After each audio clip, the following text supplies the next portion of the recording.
مسلمانانو ورونو نن سبا امت مسلمه د حالاتونه تاسو ډیر ښه خبرېږئ. د ټکنالوژۍ دور دی. د دنیا یو کونج کې چې وړه خبره مو شي د دنیا بل کونج کې هغې خبرې نه خلک څه وي خبر وي. امت مسلمه نن سبا چې په کومو مشکلاتو سره مخ ده څه په دوی باندې تیریږي هغې نه موږ تاسو ټول ښه خبر یو او د هر با احساسه او د عاقل مسلمان ذهن ته دا سوال راسي چې موږ مسلمانان په حق باندې یو او موږ د الله جل شانه مدد هر وخت وي او د خلاف د اسلام دشمنان کفر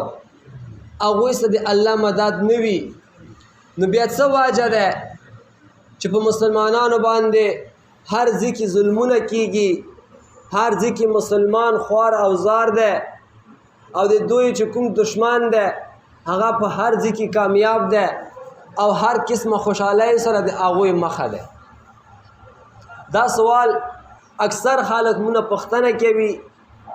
او د اکثرو خلکو په ذهنونو کې دا سوال همداسې پاتې ده د جواب په تلاش کې وي چې دا څه وجه کیدای شي. نو محترمو دغه سوال کې دوه جزئیات دي. اول جز خو ورکې دا ده چې مسلمانان اسلام په حق باندې ده او بیا هم کامیابی نو ته ملاویږي او همدارنګه مسلمانان دیندار خلق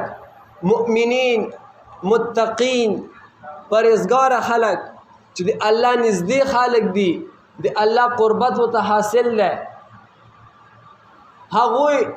ټولو نه زیات مشکلاتو سره مخه ده.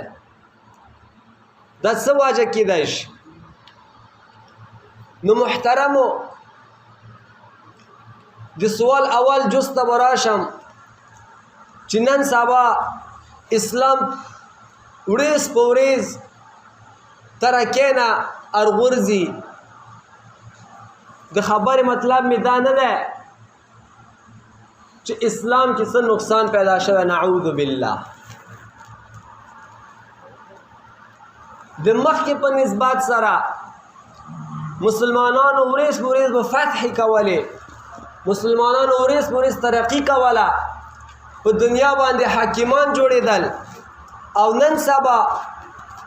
مسلمانانو ورځ په ورځ هغه لاس کې چې د دوی کوم ملکونه دي هغه د لاسه څه کوي ورکوي. ای دوی په لاس کې چې کومه ازادي ده هغه ورځ په ورځ په غلامۍ بدلیږي.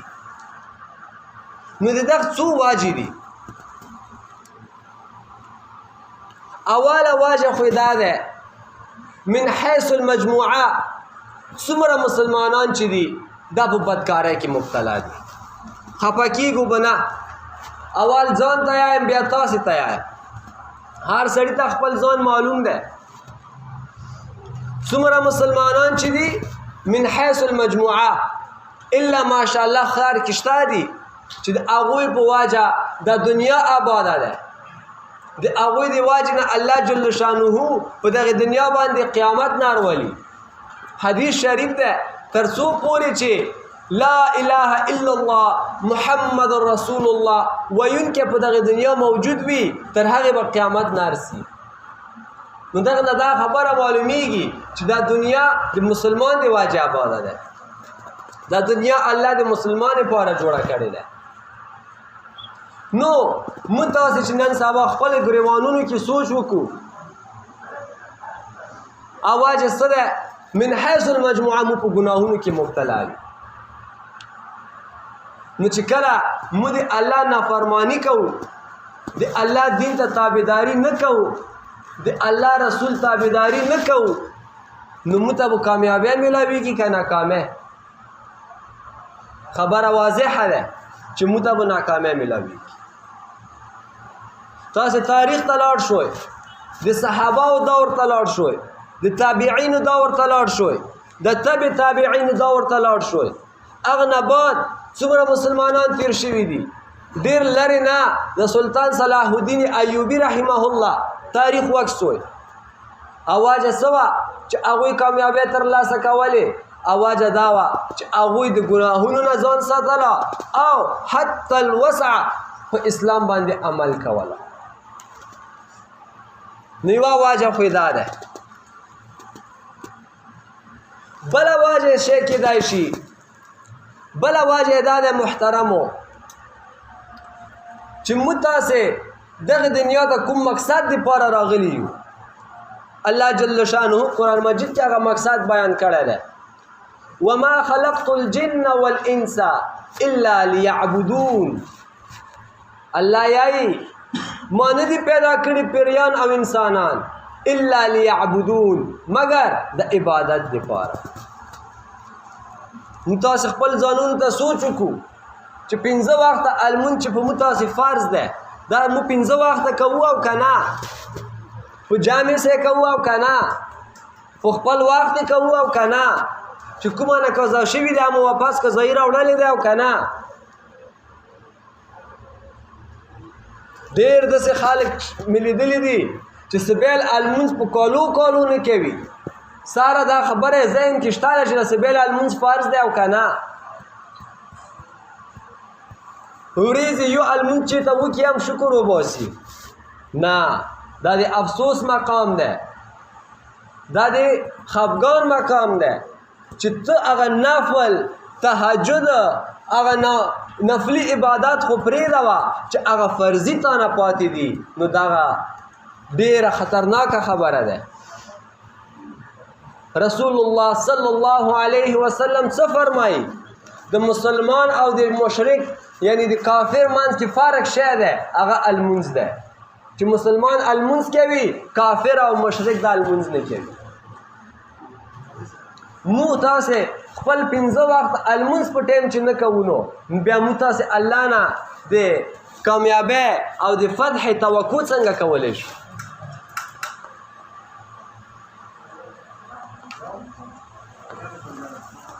بله واجه څه کیدای شي محترمو چې موږ تاسې حلال حرام کې تمیز بالکل ورک کړی دی. څه حلال دي څه حرام دي دا موږ ته نه معلومیږي. صرف او صرف دغه ته مو مټې ارباډ ویلي دي چې پیسې وګټه،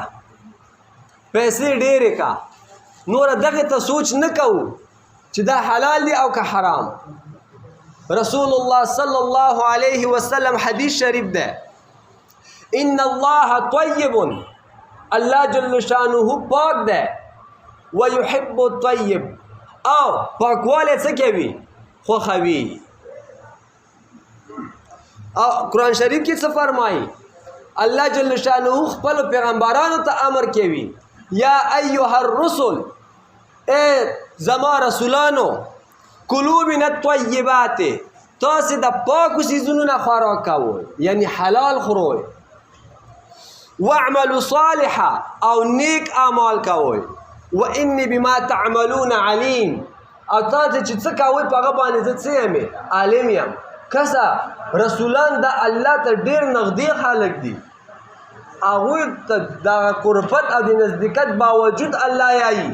چې پاک خوراک کوئ. حالانکه پیغمبر نه د دومره ګناه سوچ هم مو نشو کولی. که څوک یایي چې پیغمبر نه نعوذ بالله صغیره وړه ګناه شوې ده، په دغه باندې دا کافر کیږي.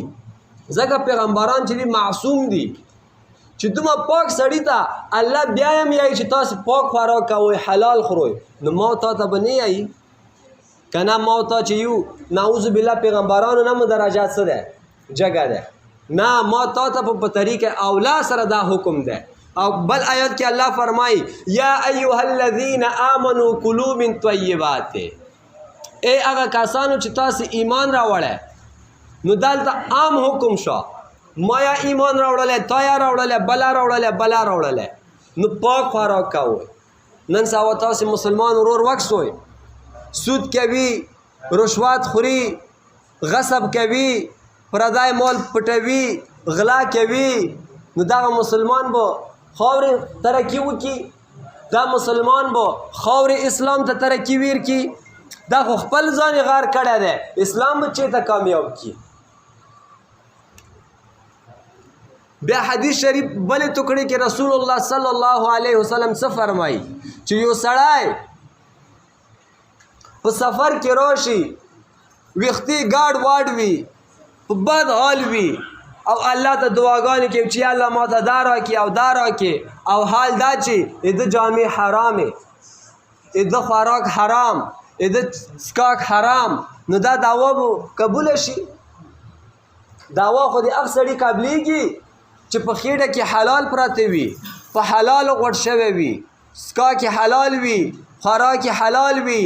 جامې حلالو باندې ګټلې وي، خپل اولادې ته حلال رزق کور ته راوړي، نو بیا ته کسه چې دغه دعوت څنګه قبلېږي؟ موږ تاسې همدا دعاګانې کوو، یا الله اسلام ته کامیابي ورکړې، یا الله په دنیا یې مو حکومت راوالې، خاوره به ته حکومت راشي. دا دعوا کوه چې یا الله دا شته حکومت نه وام اخلي، یا الله چې دا شته ښکلې زندګي دې راکړې دا نه په بد امنۍ بدله ما کې. ډېر ناشکره یو موږ تاسې، ناشکره داسې یو چې الله موږ ته هر څه راکړي دي، په کار خو دا دی چې موږ خو هغه 5 وخته لمونځ وکړو، ته په کار خو دا دی چې ما او تا نه حج فرض دی هغه خو وکړو که نه، چې زکات انې فرض دی هغه خو وباسو که نه، روژې انې فرض دی هغه خو ونیسو که نه، ګناهونو نه ځان ساتل فرض دی هغه خو وکړو که نه، حرامو نه ځان ساتل فرض دی دا خو وکړو که نه، نو کامیابي ځکه نه ارسي. بل حدیث شریف کې رسول الله صلی الله علیه وسلم څه فرمایي؟ سود څوک چې سود خوري، سود خوړونکی دا داسې دی لکه الله سره نعوذ بالله جنګ کوي، او څوک چې الله سره جنګ کوي دا به کامیاب شي. هغه بادشاه چې همیش نه دی همیش به وي، دا ټوله دنیا یې پیدا کړې ده، دغه نه لوی لوی نوره کائنات پیدا کړي، عالمونه پیدا کړي، هغه سم او ته چې د جنګ کوی شي. نو مو نن سبا سود دومره عام شوی دی، دومره عام شوی دی چې ډېر په مشکله به ته نه ځان ساتې. نو محترمو ګناهونو نه ځان وساتئ. هر سړی د خپل ګریوان کې سوچ وکړي چې زه کومې ګناه کې مبتلا یم، هغې ګناه نه همدا نن توبه وباسه، هېڅ د مرګ پته نه لګېږي. څه خبر سبا به موږ تاسې ژوندي وو او که نه؟ تېر کال همدا غوټ عید کې موږ تاسې خپلوان دوستان ډېر ژوندي وو، سږ کال موږ تاسې سره دلته نشته، په تورو خاورو کې څه دي پراته دي. څه خبر را روان کال ته په دغه حاضر مجلس کې موږ کې به څوک ژوندي وي څوک ورکې مړه وي. نو محترمو د خپل آخرت فکر وکړئ. بله وجه علما څه لیکي چې ورځ په ورځ مسلمان ذلیله کېږي، هغه دا دی چې موږ تاسې د الله نه توکل ختم شوی دی، او توکل مو په شي جوړ شوی دی په دغې بس چې دا د سره وي یا ته هر شی چې دا در سره وي ته دنیا کې ټولو نه معزز او عزتمند سړی. او نن سبا همداسې حالات جوړ شوي دي، حالانکې دغه عقیده او دغه سوچ دا د کفارو وه، او دا سوچ کفارو نه موږ تاسو سره نقل شو. مخکې به مسلمانانو کې عزتمند څوک وه؟ چا سبا چې ډېره علم وه. مخکې به مسلمانانو کې عزتمند څوک وه چې قرآن حدیث نه به ډېر عمل کوله. او نن سبا په مسلمانانو کې عزتمند څوک دی چې ډېره پیسه ورسره وي، که په حلال یې ګټلي وي که په حرام یې ګټلي وي. غټ ذلیله انسان به وي، غال به وي، ډاکو به وي، شرابي به وي، درویغجان به وي، کماکل به وي، خو پیسې به ورسره وي، هر یو سړی به ورته کوته کوته کېږي. او بل به ښه عالم به وي، قرآن حدیث نه به خبر وي، په شریعت به پوه وي، هغسې به خلک ډرامې کوي یا د پاچو ته یې وخت دومره جګې کړي دي. نعوذ بالله، ته خو د پیغمبر سنتو څخه خاندې ظالمه، دا خو من شعائر الله کې ارسي، دا خو د الله علامې دي، د عالم ګیرې څخه خاندي، د عالم خویلی سی بخواندي تاسې دا فتوی اورېدلې او که نه زه خو دلته تفسیر کوم بعضې ملګري ماشاءالله ډېر په شوق واوري دا ټولې مسالې مې ورته په 2 سپارو کې څه کړې واضحې کړې لږ تاسې خپل قرآن حدیث ته کښېنوئ الله او رسول ته وکسوئ خپل قرآن حدیث نه ځان څه کوئ خبر کوئ دا پیسې چې دي دا نه ختمیږي چې اوس هم دا یو جومات ډک څوک د پیسو نه ډک کي سبا یې چې یو بل جومات هم چاته پیسو نه څه کړی وای ډک کړی وای مړېدل نشته ورځې لاس 4 منټه خپل اسلام ته ویر کوئ نو موږ تاسې توکل د الله نه ختم شوی دی توکل مو په چا جوړ شوی دی په دنیا باندې جوړ شوی ماده پرست شوي یو او ماده پرست حالان کې څوک وو دا کفارو هغوی همدا عقیده ده چې دنیا څومره د ډېره وي څومره ډېر ټانګونه وي څومره ډېر جازونه وي ته کامیابې او حال دا چې تاسې د غزوه بدر جنګ وکسوئ که نه رسول الله صلی الله علیه وسلم سره 314 کسان دي په شمار 3 تورې ورسره دي 2-3 آسونه ورسره دي او بل سیټ ته د کفارو د ابو جهل لوی لښکر دی 1000 نه ډېر کسان دي ورسره 600 آسونه ورسره دي هغه وخت کې آس داسې وه لکه نن سبا جېټه تیاره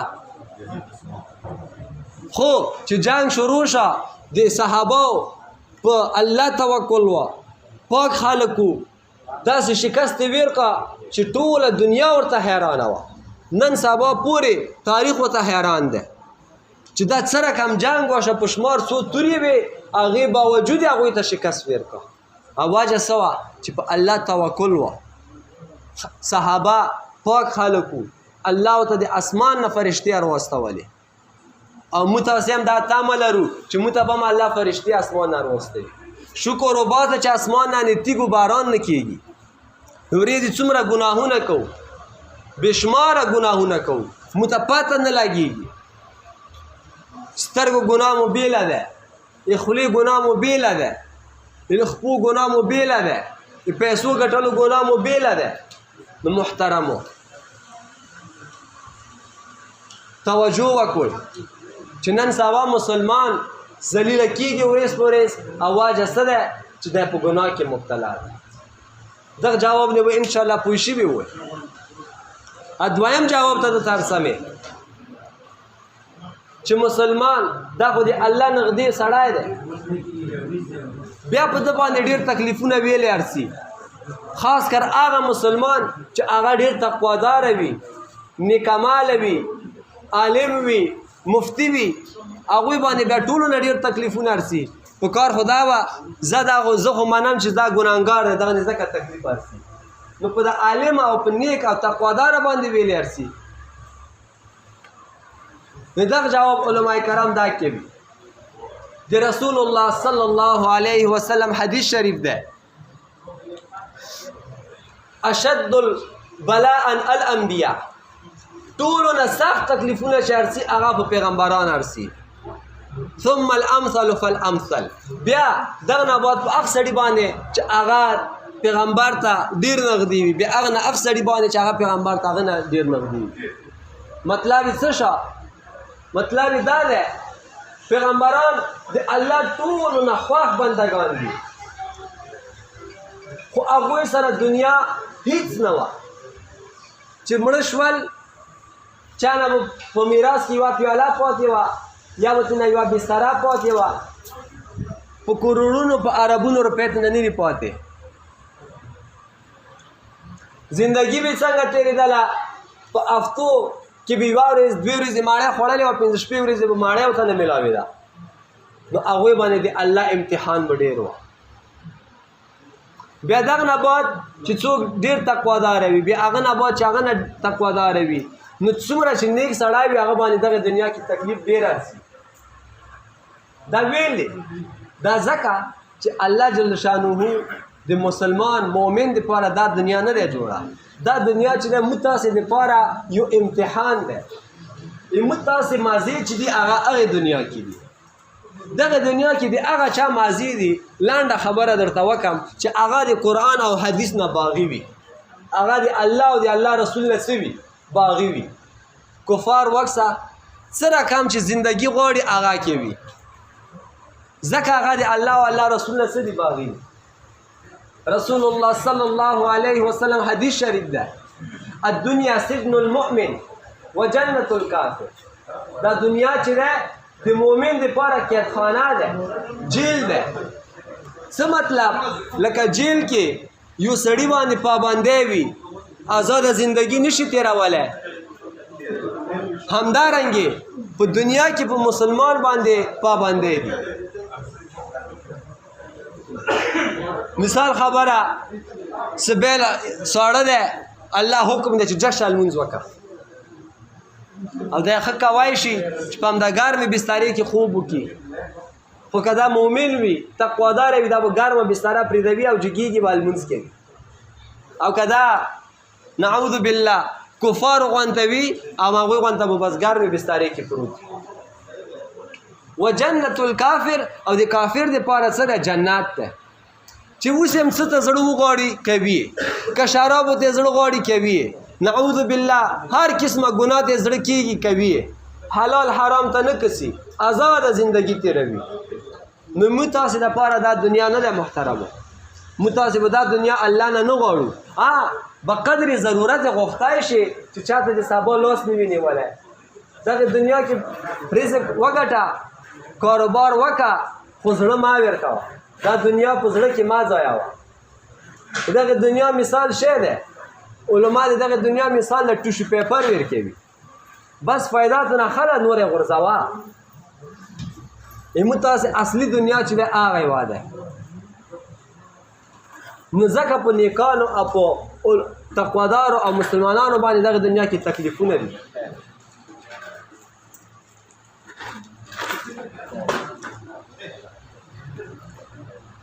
بل حدیث کې رسول الله صلی الله علیه وسلم حدیث شریف ده فرمایي حفت الجنه بالمکاره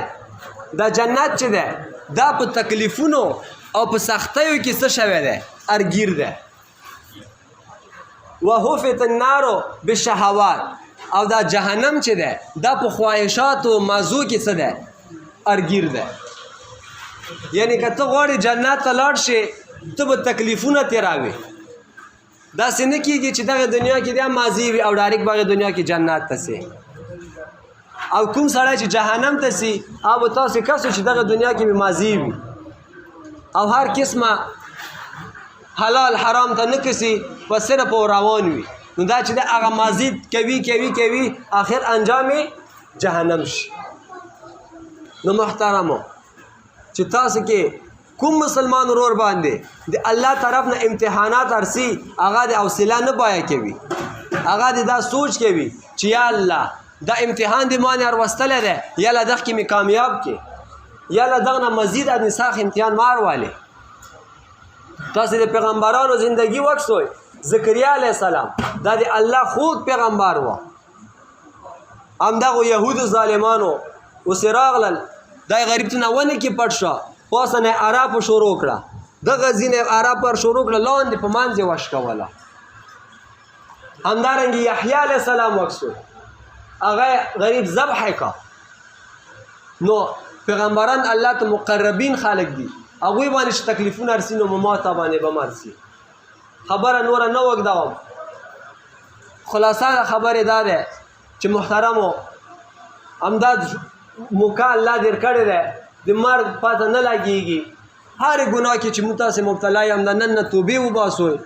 او 15 وخته لمونځ پابندۍ سره شروع کوئ ګناه د نه کېږي بیا توبه وباسه بیا یې وباسه انشاءالله الله به درته یوه ورځ فراخي راولي وما علینا الا البلاغ مسلمانانو ورونو نن سبا